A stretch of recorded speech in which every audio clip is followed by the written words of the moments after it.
राम। आप सभी विद्यार्थियों का आपके अपने विद्यास्थल में स्वागत है। तो उम्मीद करते हैं तुम लोग जहाँ भी होगा लाजवाब, शानदार, बेमिसाल, अद्भुत, गजब, मस्त, स्वस्थ, तंदुरुस्त होगा और अपने जीवन में कुछ ना कुछ अच्छा करने का प्रयास कर रहा होगा। तो जो आज का वीडियो है इसमें हम लोग डिस्कस करने वाले हैं क्वाड्रेटिक इक्वेशन, जो एक्सरसाइज अपने पास 4.2 है उसका क्वेश्चन, क्योंकि 4.1 हो ही गया तो 4.2 डिस्कस करने वाले हैं। कोशिश करेंगे एक ही वीडियो में सारा मतलब जितना भी क्वेश्चन है कंप्लीट कर दें। तो जो पिछला वीडियो था उसमें हम लोग देख ही लिए थे क्वाड्रेटिक इक्वेशन, और सबसे पहले इंट्रोडक्शन में सारा चीज़ डिस्कस कर लिए थे। तो अब हम लोग को देखना है क्वाड्रेटिक इक्वेशन फॉर्म करना। तो पिछले वाले में तो सीख गए थे, पिछले वाले एक्सरसाइज में कैसे फॉर्म करते हैं, या फिर जो अपने पास किस तरीके का होता है उसको हम लोग क्वाड्रेटिक इक्वेशन बोलते हैं, डिग्री 2 वाले को। इस वाले एक्सरसाइज में सॉल्व करना है क्वाड्रेटिक इक्वेशन को। पिछले एक्सरसाइज में सॉल्व नहीं किए थे हम लोग, इसमें सॉल्व करना है। तो अब जो पहला क्वेश्चन है इसमें, तो पहले में 4-5 क्वेश्चन है, तो सब में अपने को रूट्स फाइंड करना है। तो अब हम पहले ही बता चुके हैं रूट्स कहने का मतलब क्या, जीरो। जीरो कहने का मतलब सॉल्यूशन। तो जब कभी भी आ जाएगा find zeros of the quadratic equation, find solution of the quadratic equation, या find roots of the quadratic equation, एक ही चीज़ है, मतलब अल्फा बीटा फाइंड करना अपने को। रूट्स क्या होता है, अल्फा बीटा। तो इसमें जो पहले का फर्स्ट क्वेश्चन है वो हम लोग देख लें। फर्स्ट क्वेश्चन है अपने पास, वो कह रहा है कि x² - 3x - 10, और इसको हम लोग को सॉल्व करना है ना फैक्टराइजेशन मेथड से। तो सबसे पहले तो ये क्वाड्रेटिक इक्वेशन, अब इसको सॉल्व करना है फैक्टराइजेशन मेथड से। फैक्टराइजेशन में क्या होता है, splitting middle term. Splitting middle term मतलब बीच वाले को इस तरीके से तोड़ना है ताकि प्लस माइनस करने पे 3 आ जाए और मल्टीप्लाई करने पे 10 आ जाए। तो अब देखो करते क्या है कि जो भी अपने पास लास्ट टर्म होता है, मतलब जो कांस्टेंट टर्म होता है, उस कांस्टेंट टर्म का हम लोग फैक्टर्स लिखते हैं। मतलब ये किन किन टेबल में आता है, तो 1 के टेबल में आएगा 10 बार में, 2 के टेबल में आएगा 5 बार में, 3 के टेबल में नहीं आएगा, 4 के टेबल में नहीं आएगा, 5 में, फिर 5 तो लिखी थी, 5 के टेबल में 2 बार में, 6 में नहीं आएगा, 7 में नहीं आएगा, 8 में नहीं आएगा, 9 में नहीं आएगा, फिर 10 के टेबल में 1 बार में। मतलब ये जो 10 है अपने पास ऐसे ही कुछ पेयर में फैक्टर्स मिलेगा। मतलब 1 है, 2 है, 5 है, 10 है, फैक्टर्स है। लेकिन 1 से कितने बार में, 10 बार में, 2 से 5 बार में। अब हमको एक ऐसा ही पेयर इसमें उठाना है जिसको सॉल्व करने पे क्या आना चाहिए, 3। तो देखो 10 और 1 को सॉल्व करेंगे तो कब सॉल्व मतलब क्या, प्लस माइनस करने पे। 10 और 1 को कभी प्लस माइनस करने पे 3 आ पाएगा क्या, नहीं आएगा। तो बचा क्या, 5 और 2, मतलब इन दोनों को सॉल्व करने पे 3 आ जाएगा। अब किस तरीके से 3 आएगा, लेकिन हमको 3 नहीं, हमको -3 ले आना है। कैसे आएगा वही अब अरेंज करना है। तो मान लो हम सबसे पहले लिख दिए x², ठीक है, फिर हम लिख दिए 2x है तो 2x, फिर हम लिख दिए 5x, ठीक है, मतलब 2 और 5 है x के साथ, लेकिन हमको ले आना -3। तो बड़े नंबर के आगे माइनस लगा देंगे, छोटे नंबर के आगे प्लस लगा देंगे, तभी तो आएगा -3 ना। और फिर बचा क्या, -10 = 0। अब यहाँ से हम क्या कर ले, कॉमन ले ले कुछ। तो इन दोनों में से कॉमन क्या आएगा, x, ब्रैकेट में बचेगा x2। सेम यहाँ से क्या कॉमन आएगा सेम यहाँ से हमको कॉमन लेना है -5, तो ब्रैकेट में बचेगा x+2। तो यहाँ पे जब कभी भी हम लोग सॉल्व करेंगे ना, तो ये जो ब्रैकेट है इसमें सेम बचना चाहिए। सेम नहीं बचेगा तो हम गलत कर रहे हैं, ठीक है। अब क्या करेंगे आगे, फर्दर सॉल्व करने पे, फर्दर सॉल्व मतलब कॉमन ले ले, मतलब अब इसमें से x+2 को कॉमन ले ले, तो x+2 एक ब्रैकेट में, जो ब्रैकेट के बाहर था वो दूसरे ब्रैकेट में x - 5 = 0। अब क्या कर ले, इक्वेट कर ले। अगर x+2 0 के बराबर होगा, यहाँ इक्वेट कर लेते, इफ x+2 = 0, तो x का वैल्यू कितना आएगा, -2। और अगर x - 5 = 0 होगा तो x का वैल्यू कितना आ जाएगा, 5। तो अपने पास जो दो आंसर आ रहा है वो दो आंसर क्या क्या है, एक है -2 और एक है 5। इसी को हम लोग बोलते हैं अल्फ़ा और इसी को बोलते हैं बीटा, ठीक है। उम्मीद करते हैं समझ आएगा। और किस तरीके से फैक्टराइजेशन मेथड करना ये भी पढ़ा भी है तुम लोग, कुछ नया तो है नहीं इसमें, लेकिन हम लोग सॉल्व करते हुए चलेंगे। अब चलते हैं अगले क्वेश्चन पे। x² + x - 6 = 0, ये दूसरा क्वेश्चन है। अब इसमें क्या करना वही, लेकिन यहाँ पे देखो कांस्टेंट टर्म क्यों ले लेंगे, कांस्टेंट टर्म के साथ कोफिशिएंट ऑफ x² भी लेंगे। वहाँ पे कोफिशिएंट ऑफ x² 1 था, ठीक है, तो इसलिए वहाँ बोले ही नहीं थे हम। तो यहाँ पे जब कभी भी हम लोग को स्प्लिटिंग मिडिल टर्म करना रहता है तो जिसका फैक्टर निकालना रहता है वो इन दोनों का प्रोडक्ट होता है, मतलब कांस्टेंट और कोफिशिएंट ऑफ x² का। तो इन दोनों का प्रोडक्ट कितना आएगा, 12 का फैक्टर क्या होगा, तो 2, पहले तो 1 के टेबल में आएगा, तो 1 लिखने का कोई मतलब नहीं, लेकिन लिख देते हैं। चलो क्या क्या होगा, तो सबसे पहले 1 के टेबल में आएगा 12 टाइम्स, 2 के टेबल में आएगा 6 टाइम्स, 3 के टेबल में आएगा 4 टाइम्स, 4 के टेबल में 3 टाइम्स, 6 के टेबल में 2 टाइम्स, 12 के टेबल में 1 टाइम्स। मतलब यही पेयर बनना हो, इससे ज़्यादा पेयर नहीं बनेगा अपने पास। अब हम लोग इसका सॉल्यूशन शुरू करते हैं। तो 2x² लिख दिए, अब हमको ले आना +1, मतलब 1 बचना चाहिए। तो इस पेयर में से किसको हम उठाए हैं कि प्लस माइनस करने पे 1 आ जाए। तो मेरे को दिखाई दे रहा है ये वाला, तुम लोगों को भी दिखना चाहिए कि इन दोनों को सॉल्व करने पे +1 आ जाएगा। अब कैसे आएगा +1 वो देखते हैं। तो हम लिख देते हैं +4x, यहाँ पे हम लिख देते हैं +4x, कैसे भी लिख सकते हैं, आगे पीछे कोई किसी को बस साइन देखना है। तो +4x फिर लिख देते हैं -3x। अब देखो इन दोनों को सॉल्व करने पे आएगा क्या +1 आ रहा, तो ठीक है आगे चलते हम लोग। -6 = 0। अब क्या करना है, अब कॉमन लेना है। तो इन दोनों में क्या कॉमन आ रहा है, तो मेरे को दिखाई दे रहा है कॉमन 2x, तुम लोग दिखना चाहिए, प्लस बचेगा 2, माइनस यहाँ पे 3 कॉमन दिख रहा है, यहाँ बचेगा x + 2। ठीक है, अब देखो ब्रैकेट में सेम बच रहा है, तो मतलब हम लोग सही हैं। तो अब यहाँ पे क्या होगा, x + 2 एक ब्रैकेट में, दूसरे ब्रैकेट में हो जाएगा 2x - 3 = 0। फिर क्या करते हैं, एक एक करके इक्वल करके x + 2 = 0 है तो x का वैल्यू कितना आ जाएगा -2, और अगर 2x - 3 = 0 है तो x का वैल्यू कितना आ जाएगा 3/2। और ये दो आंसर है अपने पास अल्फा बीटा करके। ठीक है, अब इसी पड़ोस में हम लोग देख लेते हैं थर्ड वाला क्वेश्चन भी यहीं पे बगल में, बस इसको साफ करके थोड़ा सा जगह बना लें। यहीं पे थर्ड वाला क्वेश्चन, तो थर्ड वाला क्वेश्चन क्या कह रहा है कि √2x² + 7x + 5√2। तो √2 दे के घबराना नहीं है, कुछ बहुत 30 मार खाना ही है इसमें, वही करना है, इसको मल्टीप्लाई, तो 5 और इन दोनों को मल्टीप्लाई करेंगे तो √2 को मल्टीप्लाई करेंगे तो 2 हो जाएगा √2 मल्टीप्लाई होगा तो 2 आएगा, तो 5 2 = 10। मतलब यहाँ पे जो मल्टीप्लिकेशन आ रहा है इसका और इसका वो कितना आ रहा है 10, 5 है ही, √2 को मल्टीप्लाई करेंगे तो 2 आएगा, तो 5 2 = 10। अब 10 का फैक्टर वैल्यू के लिए हम लोग किस टेबल में आता है, तो 10 आता है किस टेबल में 1 2 और किसी में नहीं, 3 4 5 लिख दिया, 6 7 नहीं आता, 8 नहीं आता 10 लिख दिया, 7 नहीं आना, 7 तो दिखाई दे रहा भाई साफ साफ, यहीं से तो आएगा 7। तो अब सॉल्व करते हैं आगे। तो आगे सॉल्व करने के लिए क्या लिखेंगे, सॉल्यूशन लिखेंगे। अब सॉल्यूशन क्या होगा, सबसे पहले √2x², 7 ले आना तो हम लिख देते हैं 2x, फिर लिख देते हैं 5x + 5 √2 = 0, ये बचा। अब इन दोनों में से कॉमन क्या दिखाई दे रहा है, तो √2 कॉमन है, यहाँ भी √2 है, यहाँ भी √2 है। ठीक है, अब कैसे वो बताते हैं।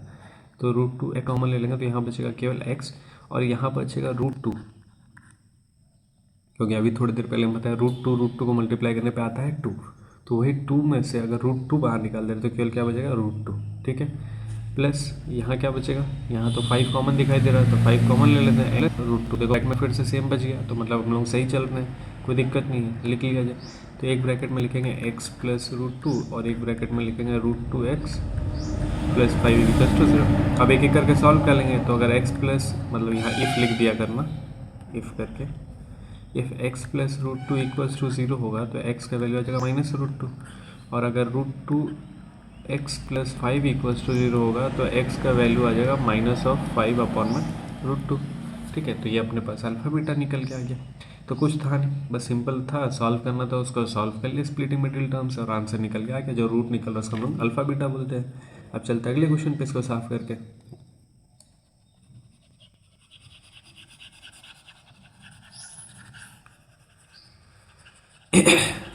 +1/8 2x² - x + 1/8 = 0।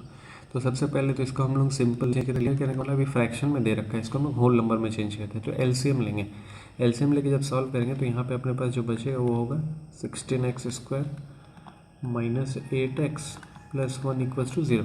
अभी जादू कैसे हुआ, तो पूरे में जब हम लोग एलसीएम लेंगे 8 तो डिनोमिनेटर में पूरा 8 हो जाएगा। अब जब सॉल्व करेंगे तो ये होगा 16, ये होगा 8 और ये होगा 1, और जो डिनोमिनेटर का 8 है वो इधर चला जाएगा 0 के साथ, तो मल्टीप्लाई होकर 0 बचेगा। तो कुल मिला के ये अपने पास बच रहा है। अब हम लोग को क्या मालूम है, कांस्टेंट टर्म और कोफिशिएंट ऑफ x² हम लोग लेते हैं सॉल्व करने के लिए, मतलब स्प्लिटिंग मिडिल टर्म निकालने के लिए। तो 16 है। अब 16 किस टेबल में आएगा, तो 1 के टेबल में 16 बार में, 2 के टेबल में 8 बार में, 4 के टेबल में 4 बार में, फिर 8 के टेबल में 2 बार में, 16 के टेबल में 1 बार में, मतलब यही पेयर बनना है। अब इस पेयर में किसको उठाया जाए, तो मेरे को दिखाई दे रहा है ये वाला, क्योंकि 8 ले आना है तो हमको दिखाई दे रहा है ये वाला, तुम लोगों को भी दिखना चाहिए। अब हम यहाँ पे क्या लिख लें, 16x² - 4x क्योंकि -8 ले आना है तो दोनों को हम माइनस में लिख देंगे, +1 = 0। अब इन दोनों में से कॉमन क्या आएगा, 4x कॉमन ले लेते हैं, 4x कॉमन लेंगे तो बचेगा 4x - 1, यहाँ से हम कॉमन ले लेते हैं -1, तो बचेगा 4x माइनस का 1, क्योंकि देखो कुछ कॉमन नहीं आ रहा था हमको, यही ब्रैकेट में चाहिए था लेकिन साइन अलग के साथ, हम -1 कॉमन ले लिए तो एक ब्रैकेट में लिख देंगे 4x माइनस 1 और दूसरे ब्रैकेट में भी आ जाएगा 4x माइनस 1 इक्वल्स टू 0। अब यहाँ से जब दोनों को इक्वेट किया जाएगा, कहने का मतलब ये 4x माइनस 1 इक्वल्स टू 0 लिखा जाएगा तो x का वैल्यू तो आएगा 1/4, तो x का वैल्यू दोनों बार आ जाएगा अपने पास 1/4। तो ये आ गया अपने पास आंसर, और यहाँ पे दोनों आंसर क्या है, सेम है। और हम लोग ये नेचर ऑफ फ्रूट्स में मतलब इंट्रोडक्शन में डिस्कस किए थे कि कब आंसर सेम आएगा, कब आंसर अनइक्वल आएगा, कब आंसर निकलेगा ही नहीं, ये सारा चीज़ हम लोग क्वेश्चन देख के ही पता कर सकते थे, ठीक है। लेकिन फिलहाल हम लोग सॉल्व करके ले हैं।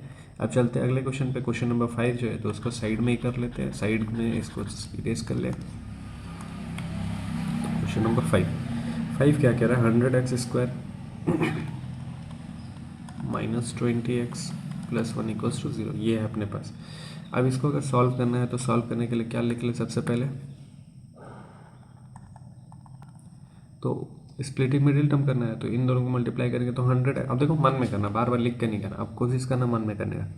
तो मतलब अपने पास जो टर्म है वो 100 है, 100 को किस तरीके से तोड़ा जाए कि 20 आ जाए, तो मेरे हिसाब से 10 और 10 हो रहा, समझ ना, क्योंकि 10 इंटू 10 करेंगे तो 100 आएगा और 10 प्लस 10 करेंगे तो 20 भी आ जाएगा।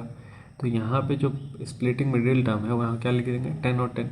तो सबसे पहले तो 100x² माइनस 20x प्लस 1 0 ये दे रखा अपने को, हम लोग क्या लिखेंगे 100x² minus 10x plus 1 equals to 0, क्योंकि -10 -20 हो जाएगा, मल्टीप्लाई करने पे 100 भी आ रहा है तो ठीक है। यहाँ से कॉमन ले लेंगे 10x तो बचेगा 10x माइनस 1, यहाँ से क्या कॉमन ले ले भाई -1 कॉमन ले ले तो बचेगा 10x माइनस 1। अब एक ब्रैकेट में बचा 10x माइनस 1, दूसरे ब्रैकेट में बचा 10x माइनस 1 0। और अभी थोड़ी देर पहले देखे कि अपने पास यहाँ पे भी क्या आंसर निकलेगा, सेम ही आंसर निकलेगा, कैसे लिख देंगे तो 10x माइनस 1 इक्वल्स टू 0 है तो x का वैल्यू आ जाएगा 1/10। दोनों केस में x का वैल्यू कितना आ जाएगा 1/10। तो अल्फा बीटा यहाँ पे भी दोनों क्या निकल के आ गए सेम। तो उम्मीद करते हैं कि अभी तक हम जो भी 5 क्वेश्चन सॉल्व किए हैं वो समझ आया होगा, बहुत हार्ड नहीं था, बस प्रोसेस क्या है पता चल गया होगा, स्प्लिटिंग मिडिल टर्म करके सॉल्व करें। थोड़ा सा दिक्कत तब हो जाता है ना जब बीच में अंडर रूट दे देता है, तो जब बीच में अंडर रूट दे देता है तो थोड़ा उसको करने का तरीका अलग हो जाता है समझ के। लेकिन फिलहाल जितना क्वेश्चन है वो सब आसान था, समझ आया होगा, कर लिया होगा तुम लोग, ठीक है। अब हम लोग चलते हैं सेकेंड क्वेश्चन पे, मतलब इसी में का सेकेंड पार्ट जो है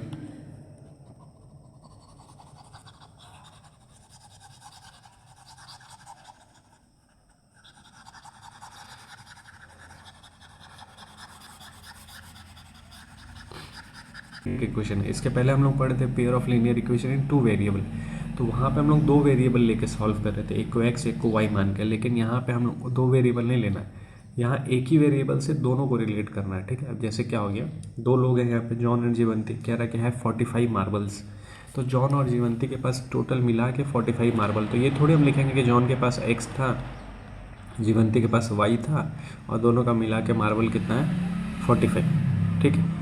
लिख सकते हैं ये भी, लेकिन एक और कंडीशन के साथ लिखेंगे, क्या है कि हमको यहाँ पे जो भी है मतलब 2 अलग अलग वेरिएबल को सिंगल वेरिएबल में चेंज करना है, वो भी अभी हम बता देंगे कैसे किया जाएगा।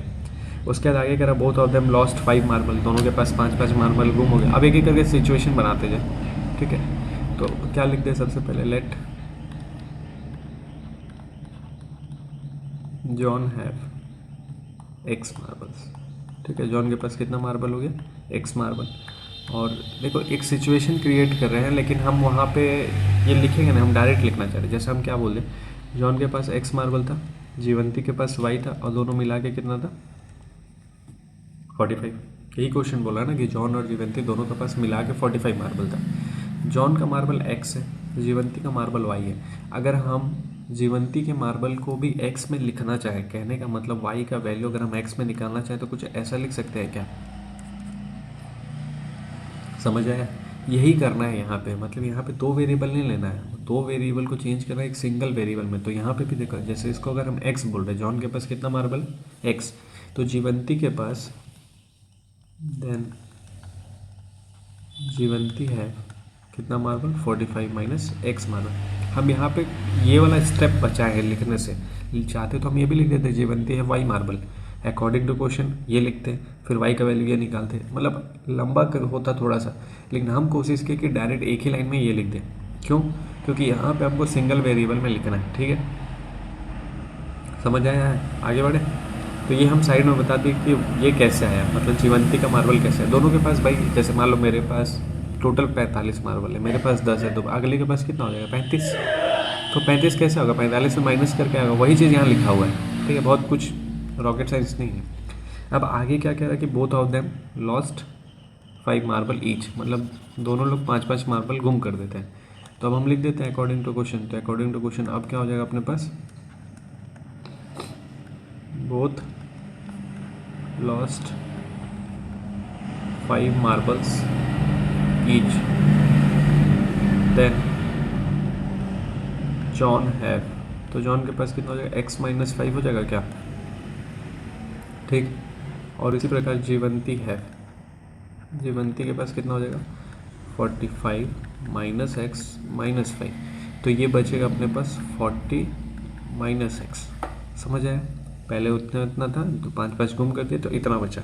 अब कह रहा है कि and product of marbles they now have, now तो प्रोडक्ट ऑफ मार्बल्स, तो product of marble x minus 5 और इसका है 40 माइनस एक्स, और ये किसके बराबर है? 124 के बराबर, 124 के बराबर ये कुछ है अपने पास। अब इसको सॉल्व करना है, तो x को जब मल्टीप्लाई करेंगे तो क्या मिलेगा? x को इन दोनों से मल्टीप्लाई किया ये मिला, अब -5 को इन दोनों से कर ले, ठीक है, ये हुआ। परिवार मिलन कर ले, परिवार मिलन करने का मतलब ये -x² है, उसको उधर लेके जाए, क्योंकि प्लस में चेंज करना हमको, इसीलिए उधर लेके जा रहे हैं। तो इसको, अरे यार इरेज हो जा, तो चलो यहीं पर अरेंज कर देते हैं, -x², ठीक है, -40x प्लस 5x, माइनस नहीं ना, प्लस है, 40 और 5 तो 45x हो जाएगा, प्लस का 45x, -200 है, ये प्लस का 124 है, इधर आएगा तो माइनस का 124 हो जाएगा, तो माइनस का 200 माइनस का 124 दोनों ऐड होकर हो जाएगा माइनस का 324 इक्वल्स टू 0। समझ आया? अब यहाँ से माइनस कॉमन ले लें हम लोग, तो बचेगा x² माइनस 45x प्लस का 324 इक्वल्स टू 0। अब आया मेन युद्ध, मतलब माइनस कॉमन लेके उधर भी थी, अब में आया मेन युद्ध, मतलब इसको फैक्टराइज करने वाला। अब फैक्टराइज करके कैसे सॉल्व होगा वो देख लिया, तो यहाँ थोड़ा सा बुद्धि लगाना पड़ेगा, मतलब थोड़ा सा देखो सीख रहे हैं अभी, तो थोड़ा सा कैलकुलेशन तो करना पड़ेगा, ठीक है। तो हम इसको साफ कर दे रहे हैं, यहाँ पे सॉल्व कर लेंगे, बाकी यहाँ तक हमको लगता है, उम्मीद करते समझ आया होगा।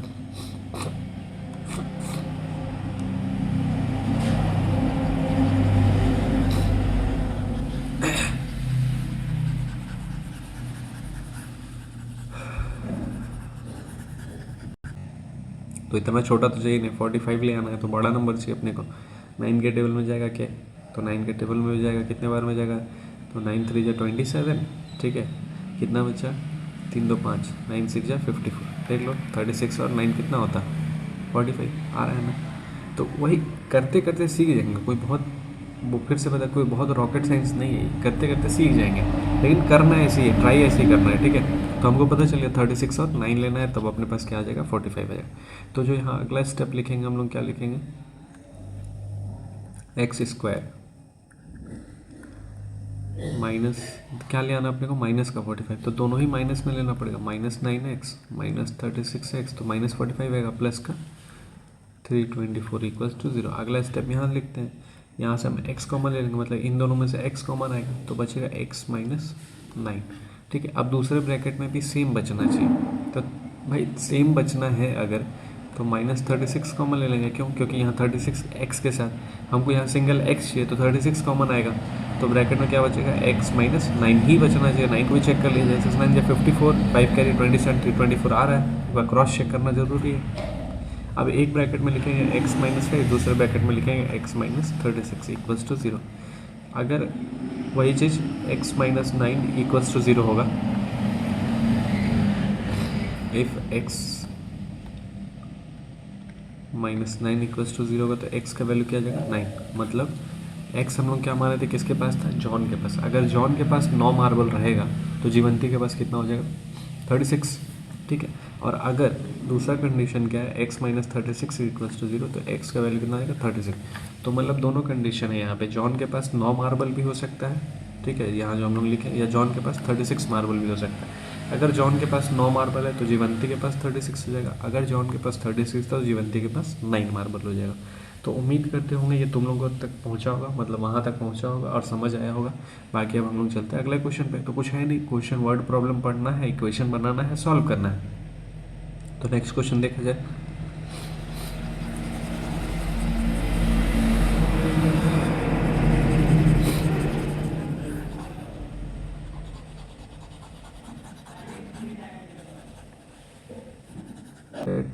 The number of toys produced by cottage industry be x कितना बना रहा है, एक्स खिलौना बना रहा है, इतना मान लिया हम लोग। आगे क्या बात करा, मतलब एक लाइन पढ़े, इतना समझ है, इतना लिख लिया। आगे पढ़े हम लोग the cost of production of each day, मतलब जब खिलौना बन रहा है तो भाई खर्चा भी तो लग रहा है ना। तो कह रहा है कि जो कॉस्ट ऑफ प्रोडक्शन है रोज का, ये देखो ये रोज का खिलौना है कि रोज कितना खिलौना बन रहा है, एक्स बन रहा। अब रोज का जो कॉस्ट है उसके बारे में बात कर रहे हैं कि the cost of production of each toy was ₹55 minus the number of toy produced in a day. मतलब कॉस्ट ऑफ ईच टॉय है यहाँ पे, तो आगे भी लिख लें cost of each toys produced in a day, मतलब हर एक टॉय का कॉस्ट दे रखा, cost of each toy produced in a day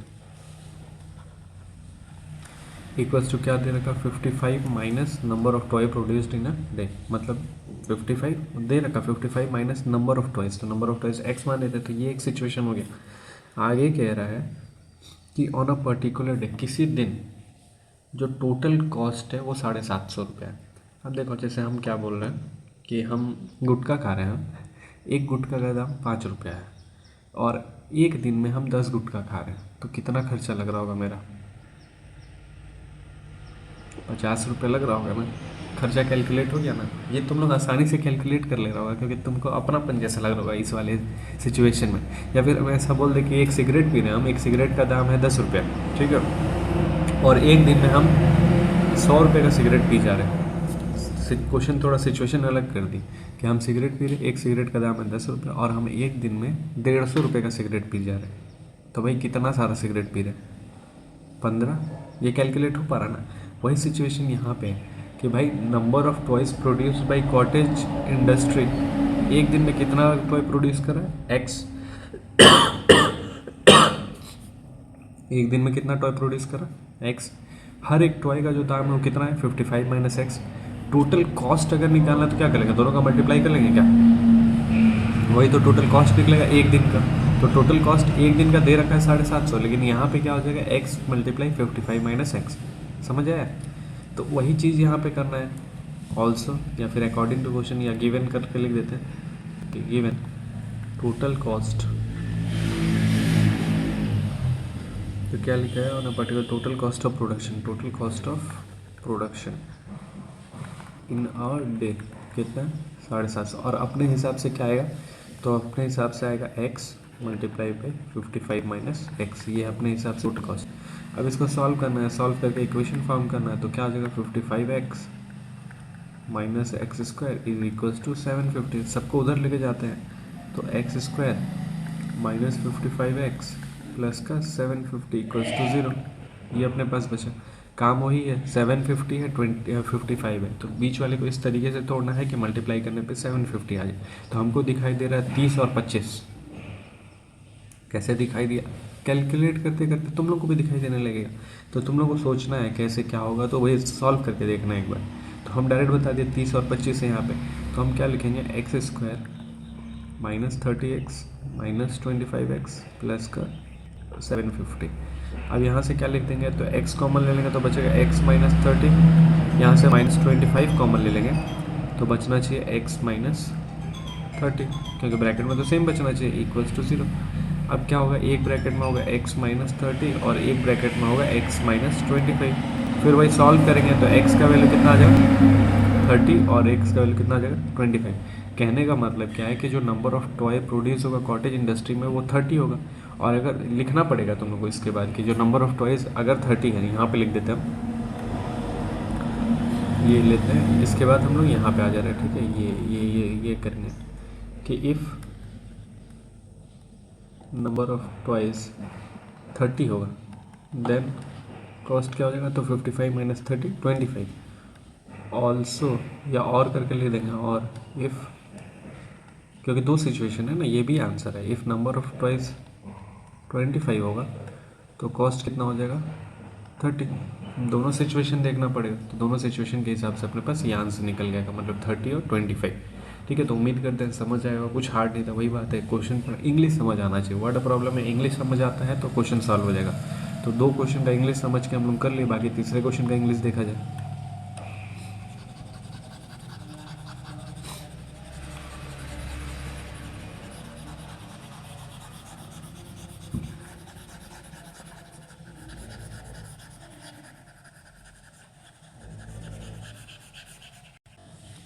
B x, ठीक है। और क्या बोला यहाँ साइड में हम लिख देते सम, जो 2 नंबर मान लिए, एक को मान लिया, एक दूसरे को मान लिया, भाई दोनों का सम कितना दे रहा है 27। और अभी थोड़ी देर पहले बताया है कि यहाँ पे 2 वेरिएबल नहीं लेना, अपने को एक वेरिएबल लेके सॉल्व करना है। तो अगर एक को x मान रहे हैं, दूसरे का वैल्यू x के टर्म में क्या आ जाएगा, तो दूसरे का वैल्यू x के टर्म में 27 माइनस एक्स। तो जब कभी भी सम दे रखा होगा तो दूसरा टर्म निकालना है, तो सम में से x को माइनस कर देंगे। तो लेट द फर्स्ट नंबर भी x, देन सेकेंड नंबर भी क्या हो जाएगा 27 माइनस एक्स। नहीं समझ आता, साइड में रफ कर लिया करो, फिर ये लिख दिया करो, ठीक है। अब अकॉर्डिंग टू क्वेश्चन दे रखा अपने को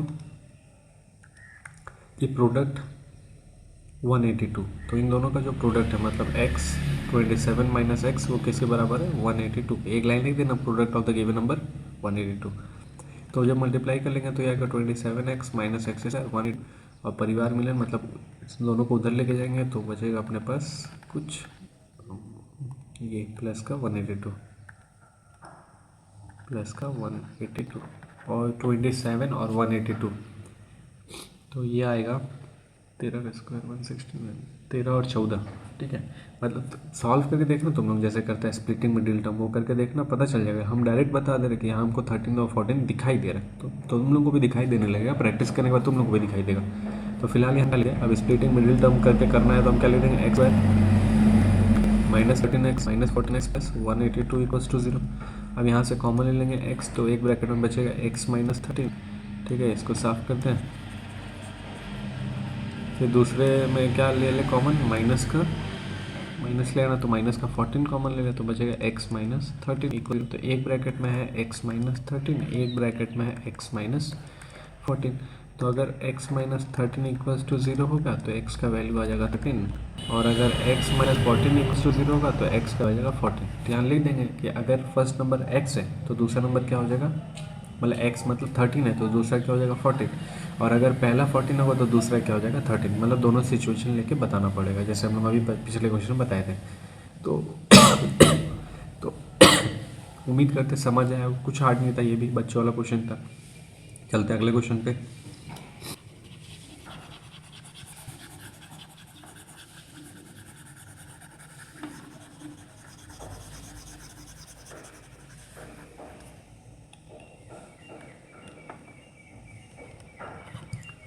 तो अभी क्वेश्चन नंबर 4 कह रहा है कि find 2 consecutive positive integer sum of the square is 3 be x, then second consecutive integer be x plus 1।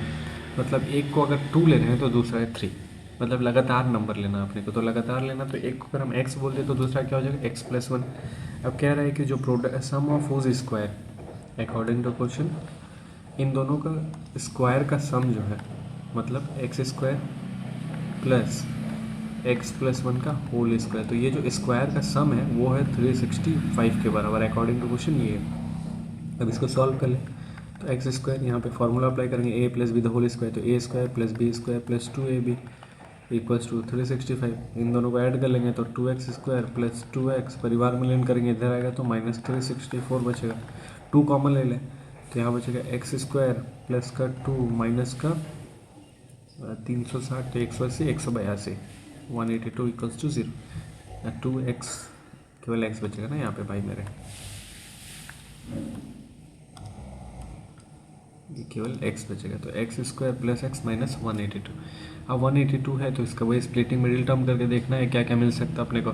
तो अभी 182 में शायद 13 और 14 लिए थे हम लोग, याद है? 27 करेंगे, यहाँ पे भी तो 13 14 देखेगा तभी तो 1 भी आ जाएगा।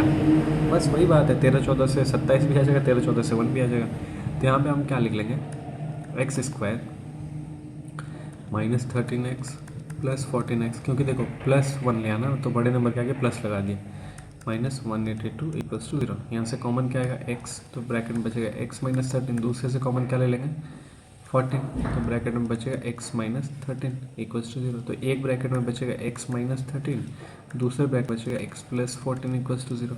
अगर सॉल्व करने जाएंगे इफ़ करके लिख के x माइनस 13 इक्वल्स टू 0, तो x का वैल्यू आ जाएगा 13, और अगर x प्लस 14 इक्वल्स टू 0 लिखने जाएंगे तो x का वैल्यू आ जाएगा माइनस 14। तो देखो बोला है consecutive positive integer, positive integer बोला तो हमको 14 को तो लेना ही नहीं है। अगर वो पॉजिटिव इंटीजर बोलता तो दोनों हो सकता था, लेकिन वो बोला है पॉजिटिव, तो ये तो लेना नहीं है, तो लेना क्या है 13। तो अगर फर्स्ट इंटीजर 13 हो जाएगा तो दूसरा इंटीजर क्या हो जाएगा 14, क्योंकि प्लस 1 करके बताना अपने को। तो यहाँ से भी आंसर निकल के आ गया, इंटीजर हम लोग सॉल्व कर लिए। बाकी उम्मीद करते हैं तुम लोगों तक पहुँचा होगा, समझ आया होगा, ठीक है? कुछ हार्ड नहीं था, पॉजिटिव बोला इसलिए आंसर 13, अगर केवल इंटीजर बोलता तो दोनों आंसर हो सकता था। अब हम लोग चलते हैं अगले क्वेश्चन, क्वेश्चन नंबर 5 पे।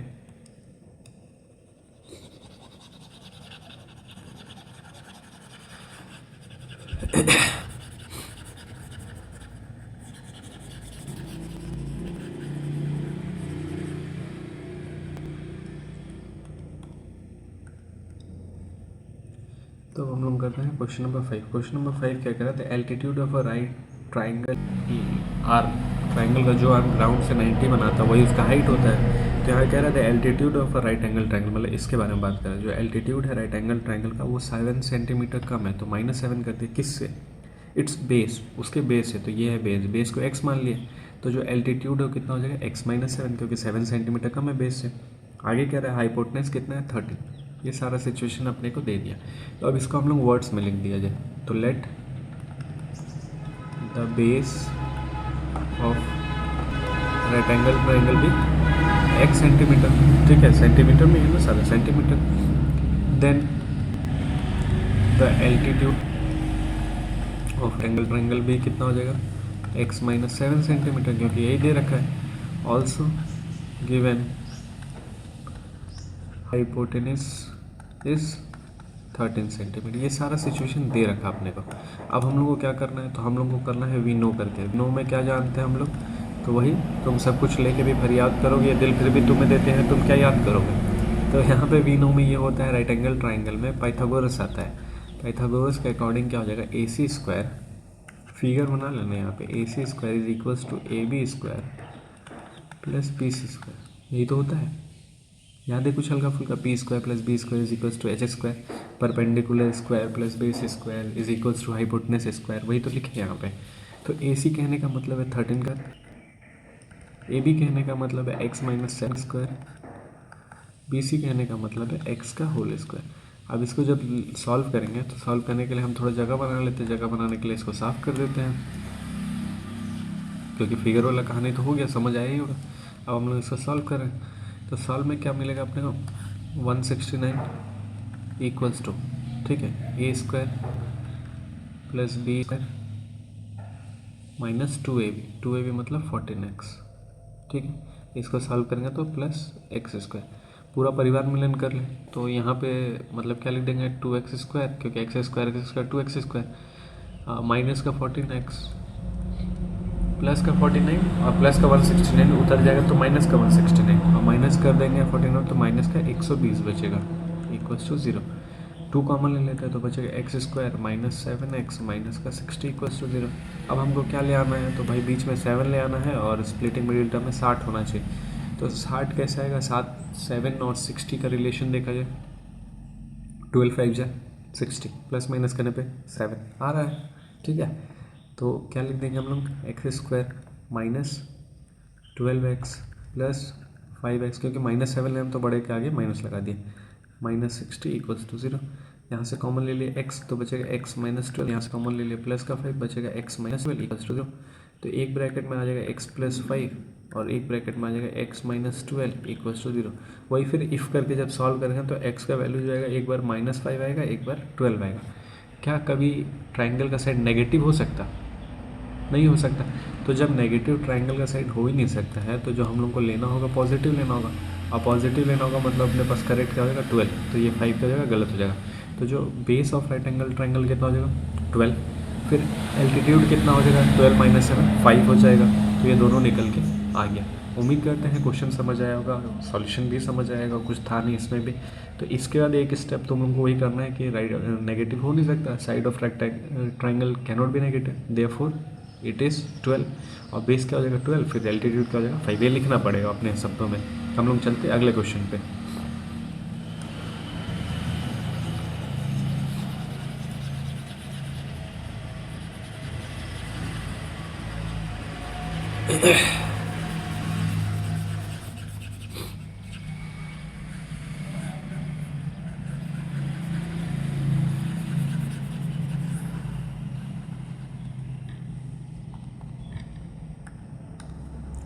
अब अपने पास अगला क्वेश्चन नंबर 6 की जो वही हम डायरेक्ट लिख रहे हैं, वर्ड्स में नहीं लिख रहे हैं, हम डायरेक्ट लिख रहे हैं जो है अपने पास। सबसे पहले हम क्या मान लिया कि जो कॉटेज इंडस्ट्री में प्रोडक्शन है सर्टेन नंबर ऑफ ट्वाइस का, वो कितना मान लिया एक्स। तुम लोग उसी की तरीका अभी हम लोग जो क्वेश्चन नंबर 2 के थे उसी के जैसा हमको लग रहा है। तो सबसे पहले कॉटेज इंडस्ट्री प्रोड्यूस कर रहा है कुछ पोल्ट्री आर्टिकल, तो उसको क्या मान लिया एक्स।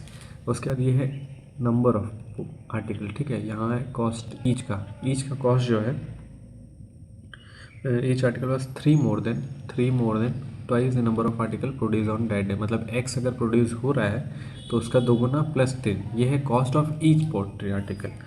अब कह रहा है कि इधर टोटल कॉस्ट निकाला, मतलब दोनों का मल्टीप्लाई जो वहाँ कर रहे थे हम लोग। तो टोटल कॉस्ट क्या हो जाएगा एक्स 2x प्लस 3, ये जो है cost of on that day was ₹90। ये किसके बराबर है 90 के बराबर है। तो बोल रहा number of article and cost, मतलब अपने को एक ये दोनों वैल्यू निकालना है। तो अगर यहाँ से हम लोग सॉल्व करेंगे तो 2x² plus 3x minus 90 is equal to 0 आएगा। इन दोनों को मल्टीप्लाई करेंगे तो 180 आएगा। 180 को इस तरीके से तोड़ना है कि बीच में कितना आना चाहिए 3 आना चाहिए। गजब यार, 180 को इस तरीके से कि 3 ले आना है। तो क्या हो जाएगा, इसको सॉल्व करके देखते हैं। 180 है अपने पास, 180 को इस तरीके से तोड़ा जाए कि 3 आ जाए। तो क्या क्या ले सकते हैं, बड़ा ही नंबर लेना पड़ेगा अपने को। तो 20 के टेबल में 9 बार में आता ना ये 20 और 9, ठीक है। और इसको अगर हम लिख दे 5 4, इसको लिख दे 3 3, तो 4 3 12, 5 3 15, तो 15 और 12 ये भी आ रहा है, ठीक है। देखो कैसे पता चला हमको, हम 29 लिखे, बड़ा नंबर लेना था। हम अब 20 का फैक्टर किया, क्या हो गया 5 और 4, 9 का फैक्टर किया 3 3। अब इन दोनों में से अरेंज करना चाहिए, तो 5 3 15, 4 3 12। तो देखो इन दोनों को मल्टीप्लाई करने पे 180 का, सॉल्व करने पे 3 आ रहा है, समझ आ रहा है ना। तो हो गया। तो हम क्या लिख सकते हैं 2x² प्लस में ले आना है तो प्लस का 15x माइनस का 12x माइनस का 90 इक्वल्स टू 0। थोड़ा सा इसको रीअरेंज करते हैं क्योंकि 15 में 90 कॉमन नहीं आ पाएगा, तो इसको हम थोड़ा सा रीअरेंज करके क्या लिखेंगे, यहाँ पे लिखेंगे माइनस का 12x प्लस का 15x। क्यों अरेंज किया, क्योंकि हमको यहाँ भी तो कॉमन लेना है ना। तो 12 और 90 में कॉमन लेने में दिक्कत होता है, लेकिन 15 90 में कॉमन आसानी से ले सकते हैं, तो इसलिए ले कोई दिक्कत नहीं होता, उससे भी आता है आंसर। लेकिन इससे थोड़ा हम लोग सॉल्व आसान तरीके से कर पाएंगे। तो यहाँ से 2x कॉमन लेंगे तो x माइनस 6 बचेगा, यहाँ से 15 कॉमन लेंगे तो x माइनस 6 बचेगा। सॉल्व करेंगे तो x माइनस 6 एक ब्रैकेट में, दूसरे ब्रैकेट में 2x प्लस 15 बचेगा। तो x का वैल्यू एक जगह से 6 आएगा, एक जगह से 15/2 आएगा। तो फ्रैक्शन में तो लेंगे नहीं, क्योंकि नंबर ऑफ आर्टिकल फ्रैक्शन में थोड़ी बनेगा कि एक दिन में 7.5 आर्टिकल बना रहा है, ये थोड़ी होगा। तो अपना जो आंसर होगा क्या हो जाएगा 6, और अगर ये 6 आ जाएगा तो ये कितना आ जाएगा 15। तो ये सेकेंड क्वेश्चन के जैसा ही हम पूरा सॉल्व कर, लिख के सॉल्व नहीं किए हैं, हम रफली सॉल्व किए हैं। तो ये तुम लोग कर सकते हैं, ऐसा नहीं कि नहीं हो पाएगा, क्योंकि अभी हम सॉल्व करके दिखाई दी कि कैसे कैसे क्या क्या कर सकते हैं। तो ये एक बार खुद से ट्राई करना। बाकी जो अब अपने पास अगला एक्सरसाइज उसका हम लोग देखेंगे नेक्स्ट वीडियो में। तब तक अपना ख्याल रखो, थोड़ा मोड़ा पढ़ाई लिखाई करते रहो, ठीक है। तो मिलते हैं हम लोग नेक्स्ट वीडियो में। राम राम।